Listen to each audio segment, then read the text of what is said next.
আমরা চাই প্রশাসন এবং পুলিশ হবে বাংলাদেশপন্থী। আপনাদের বিএনপি হওয়ার দরকার নাই, আপনাদের 10 দলীয় ঐক্যজোটেরও কোনো সহায়তা করার দরকার নাই। আপনারা বাংলাদেশটাকে সহায়তা করেন, আপনারা জনগণকে সহায়তা করেন। আমরা জনগণ ঢাল হয়ে জুলাই যেভাবে থানাগুলোকে পাহারা দিয়েছি, ইউনিয়ন অফিস পাহারা দিয়েছি, এই জনগণ আপনাদেরকে প্রোটেকশন দিবে। আমাদের বাংলাদেশের প্রধান এবং প্রথম সমস্যা হচ্ছে দুর্নীতি।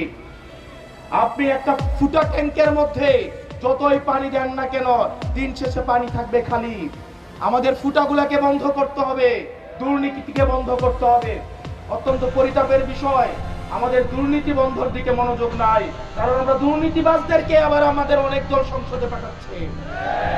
আগামী নির্বাচন হবে দুর্নীতিবাজদের বিরুদ্ধে নির্বাচন, আগামী নির্বাচন হবে টেন্ডারবাজদের বিরুদ্ধে নির্বাচন, আগামী নির্বাচন হবে এই চাঁদাবাজদের বিরুদ্ধে রেড কার্ডের নির্বাচন।